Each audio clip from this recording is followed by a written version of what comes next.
Brewery പ്രശ്നത്തിൽ ഞങ്ങൾ ഉന്നയിച്ച കാതലായ ഒരു ചോദ്യത്തിനും മന്ത്രി ഉത്തരം പറഞ്ഞിട്ടില്ല. മന്ത്രി പറഞ്ഞത് മുഴുവൻ പച്ചക്കള്ളമായിരുന്നു എന്ന് വളരെ വ്യക്തമാണ്. എന്താണ് അദ്ദേഹം പറഞ്ഞത്? അദ്ദേഹം പറഞ്ഞത് 2023 നവംബർ 30 ഒയാസിസ് കമ്പനി സർക്കാരിന് ഒരു അപേക്ഷ നൽകി. ആ അപേക്ഷയുടെ അടിസ്ഥാനത്തിലാണ് ഇതെല്ലാം ചെയ്തത്.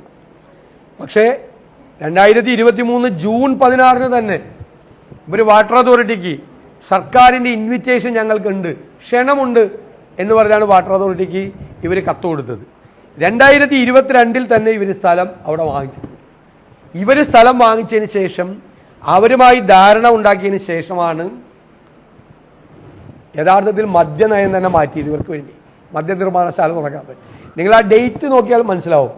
മദ്യനയം മാറിയിരിക്കുന്നത് അവർ എലപ്പുള്ളിയിൽ സ്ഥലം മേടിച്ചതിന് ശേഷമാണ്. അതിനു മുമ്പ് മദ്യനയം മാറുന്നതിന് മുമ്പ് തന്നെ അവർക്ക് ക്ഷണം കൊടുത്തിട്ടുണ്ട് ഇവിടെ വന്ന് മദ്യനിർമ്മാണശാല തുടങ്ങാൻ വേണ്ടിയിട്ട്. എന്നിട്ട് ഞങ്ങൾ ചോദിച്ചല്ലോ, ഈ മദ്യനിർമ്മാണശാല തുടങ്ങാൻ പോകുന്നത് കേരളത്തിലെ ഒരു ഡിസ്റ്റിലറി അറിഞ്ഞില്ല, പാലക്കാട് ജില്ലയിലെ ഒരു ഡിസ്റ്റിലറി അറിഞ്ഞില്ല, മധ്യപ്രദേശിൽ പ്രവർത്തിക്കുന്ന പഞ്ചാബിൽ പ്രവർത്തിക്കുന്ന ഈ കമ്പനി മാത്രം അറിഞ്ഞു.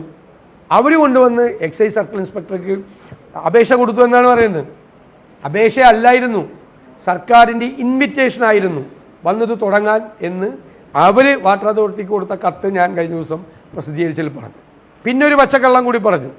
കേന്ദ്ര ഗവൺമെൻറ്റും IOC അംഗീകരിച്ച ലിസ്റ്റിൽപ്പെട്ടവരാണ് ഇവർ, അതുകൊണ്ടാണ് ഇവർക്ക് ഈ അംഗീകാരം കൊടുത്തത് എന്ന് പറഞ്ഞു.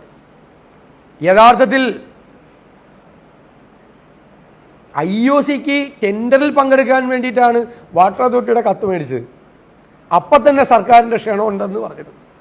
എന്നിട്ടാണ് പിന്നെ IOC ഇവരെ അംഗീകരിച്ചത്. അപ്പോൾ വാട്ടർ അതോറിറ്റിയുടെ കത്ത് മേടിക്കുമ്പോൾ IOCയുടെ അംഗീകാരമില്ല.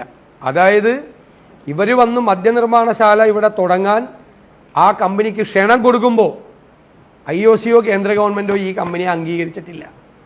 കേരളത്തിലെ വാട്ടർ അതോറിറ്റിയുടെ കത്ത് കൂടി മേടിച്ചിട്ടാണ് ഇത് കൊടുക്കുന്നത്. വാട്ടർ അതോറിറ്റിക്ക് കൊടുത്ത കത്ത് പാവപ്പെട്ടവൻ വല്ല കണക്ഷൻ കൊടുക്കാൻ വേണ്ടി കൊടുത്ത 1.5 കൊല്ലം അവിടെ വയ്ക്കും. ഇത് അന്ന് തന്നെ കൊടുക്കുകയാണ് അനുമതി. ഇവരുടെ അപേക്ഷയിൽ എത്ര MLD വെള്ളം വേണമെന്ന് പോലുമില്ല, എത്ര റിക്വയർമെൻറ്റ്, എത്ര ലിറ്റർ വെള്ളം വേണം എന്ന് പോലും അപേക്ഷയിൽ കൊടുക്കാത്ത അപേക്ഷയ്ക്ക് ആവശ്യമായ വെള്ളം കൊടുക്കാം എന്ന് പറഞ്ഞുകൊണ്ട് അന്ന് തന്നെ ഇവർക്ക് അനുമതി കൊടുക്കുകയാണ്. അപ്പോൾ ഇതിൻ്റെ എല്ലാ സീക്വൻസും നമുക്ക് എല്ലാവർക്കും അറിയാം.